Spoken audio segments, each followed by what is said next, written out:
morning children, a warm welcome to you all. So today we are moving on to our next family, that is Apocynaceae. So the systematic position of this family, you know, this belongs to Dicotyledonea, and we also started two families of Gamma-Petalae.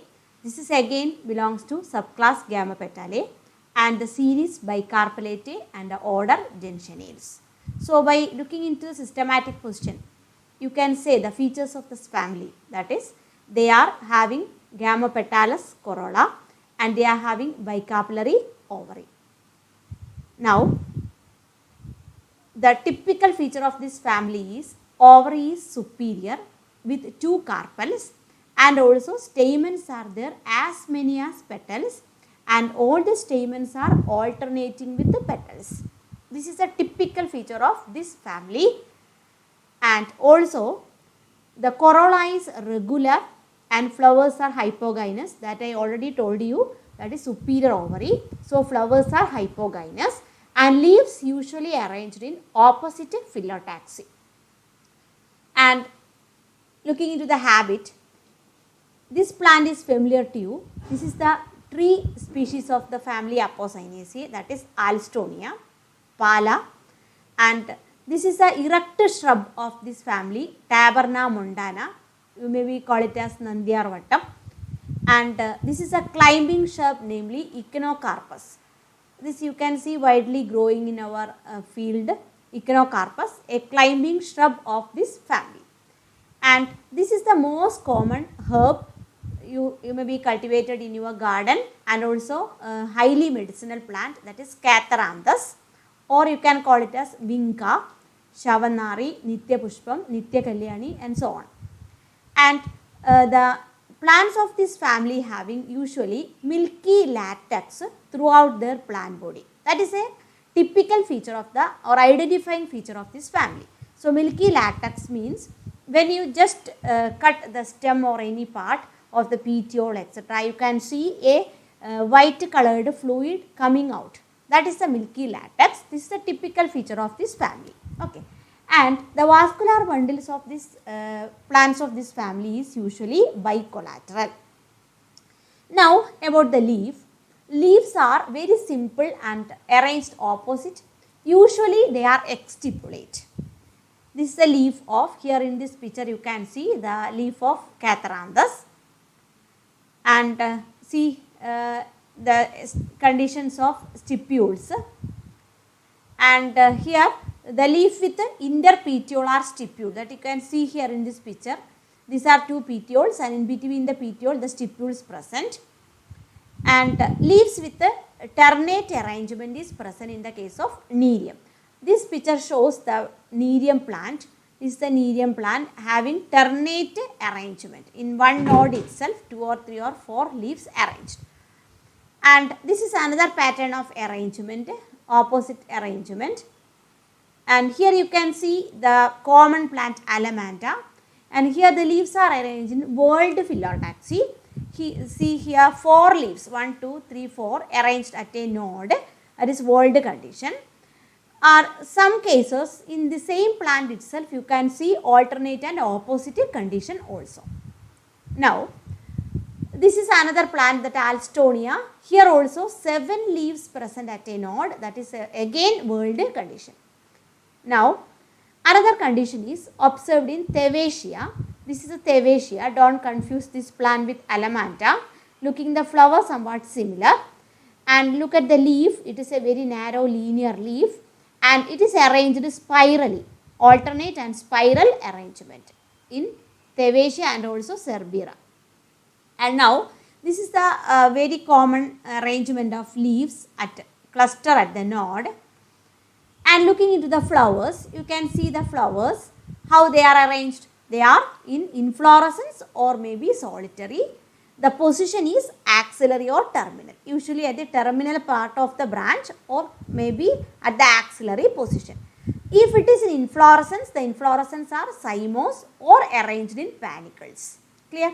Okay. Now moving on to the first part of the flower, that is calyx. So what about the condition? Here calyx is having 5 sepals. That is a typical feature, 5 sepals, and they are all free that is polysepalous condition. And the estivation is generally imbricate estivation. But in some cases, valvate estivation is also observed. Look into this plan. Here you can see 1, 2, 3, 4, 5 sepals and that are very freely arranged. That is polysepalous condition. Now, about the corolla. So, looking into this flower, you can see how this corolla is arranged. That is with twisted estivation. This is a typical feature of the family, having twisted estivation. And also, petals are 5 in number, 1, 2, 3, 4 and 5 in number, arranged twisted estivation. And another point is there is a particular structure present on the corolla, that is the outgrowth known as corolline corona. This corolline corona is typical to the family Apocynaceae. You have to remember the terms corona. This is corolline corona, that is a hairy small bristles appear on the corolla. Clear? Now moving on to the internal part, that look into this picture, you can see this is the corolline corona present on the petals. Okay. Now here you can see this is the corona structure, this small hair like structure present on the petals, that is corolline corona. Okay, clear. Look here also how these petals are arranged beautifully, twisted estivation. Now again another twisted estivation. Then here this plant is familiar to you, that is Chempakam Plumeria alba, and this is what Alamanta cathartica, and this is what Catharanthus roseus or Shavanari, Alamanta cathartica, Plumeria alba, Chempakam. And corolla is variously shaped. This shape is known as that salver shaped. This is the salver shaped corolla. And petals are arranged at right angles to the corolla tube. And this is another shape of corolla, that is campanulate corolla, usually observed in Alamanta. Clear?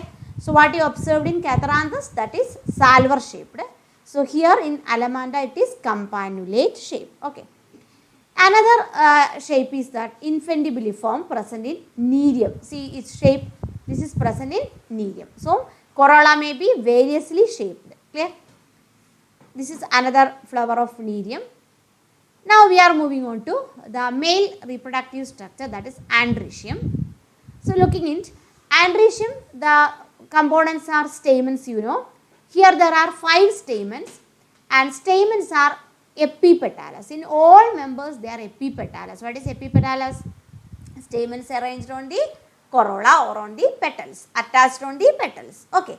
And it is attached alternating with petals. So corolla tube is there, you studied the different shaped corolla tube, and in that tube you can see the petals are, stamens are attached, that is epipetalous condition. So look into this picture, you can see these are the stamens where it is attached in the corolla tube. See, this is the corolla tube where it is attached. See, so I will draw here.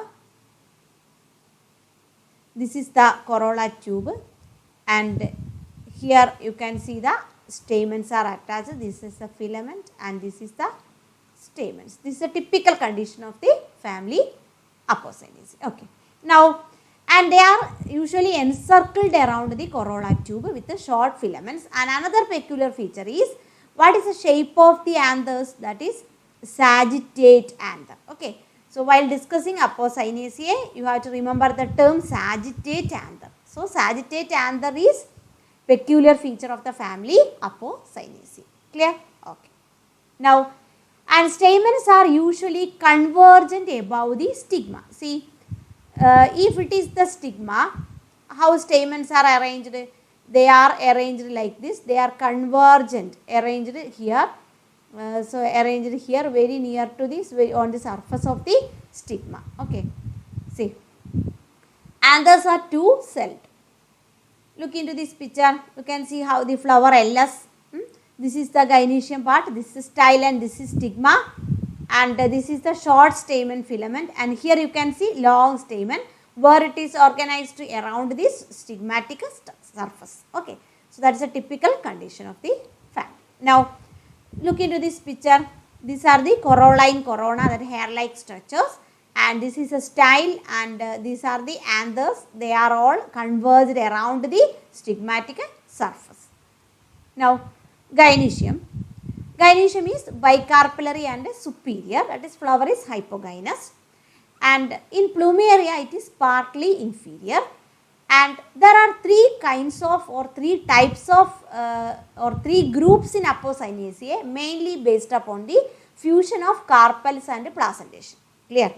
Generally we can say it is bicarpellary superior, but there are three groups inside Apocynaceae based on the fusion of carpels and placentation. So, one by one we can look in. First one is this condition is present in Thewachia. This is the plant Thewachia and Carissa.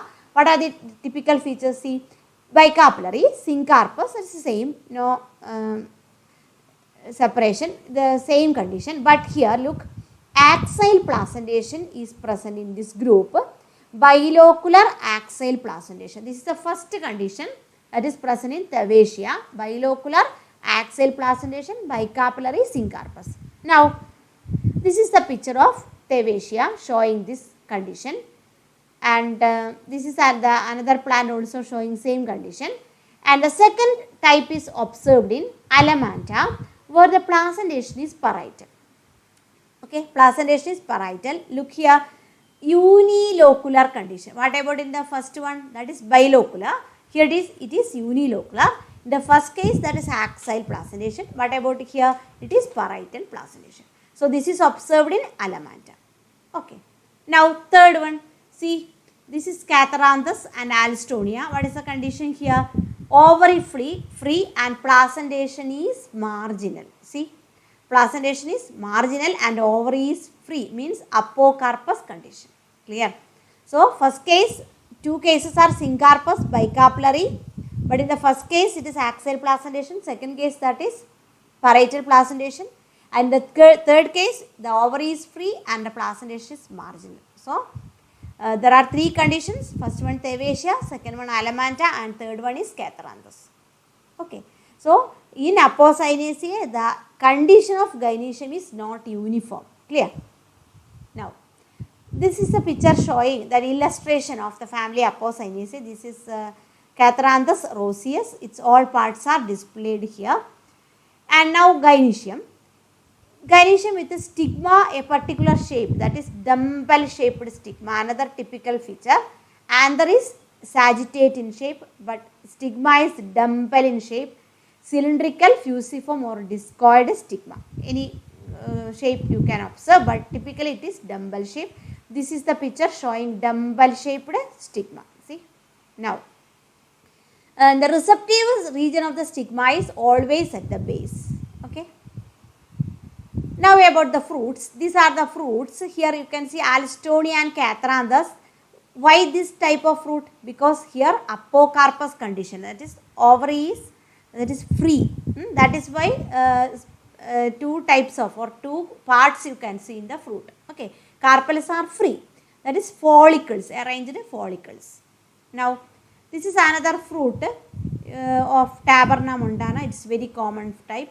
And this is also the same case, Taberna wild type, and this is a berry fruit observed in Carissa, and this is Alamanda fruit capsule, and drupe berry and capsule are usually found with syncarpous ovary. So, syncarpous and apocarpous both condition are there, that is syncarpous is bicarpellary, bilocular or bicarpellary unilocular fused condition, where you can observe a drupe berry and a capsule, but in the other cases usually the fruit is like this, splitted or two or in pairs, that is usually follicles. Clear?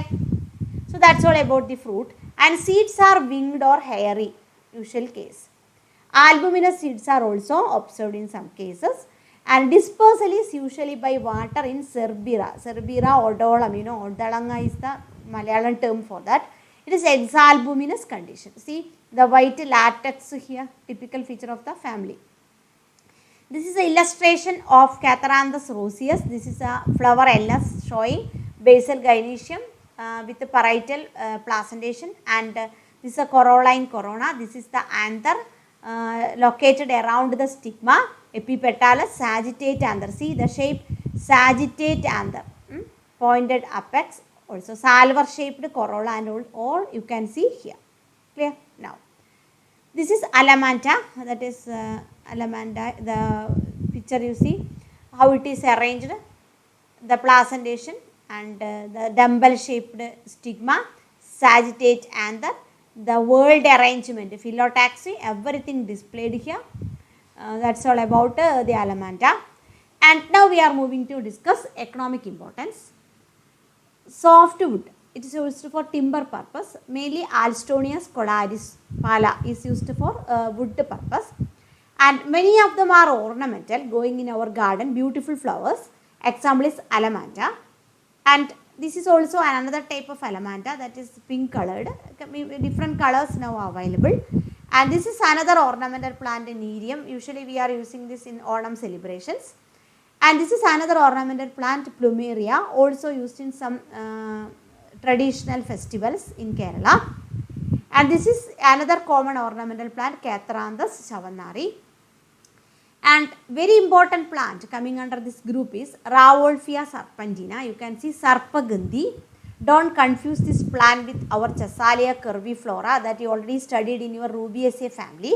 Look into the pattern of arrangement and also into the fruits and everything, then about the latex, so then about the arrangement of leaf, you will not be confused. Okay, so this is Rauwolfia serpentina. It yield an alkaloid, namely serpentine, serpin. It is used for treatment of snake bite, heart disease, etc. So, it's a highly useful medicinal plant. Recently, it is in the group of endangered plants. Now, this is another highly medicinal plant, that is Catharanthus roseus. I already told you.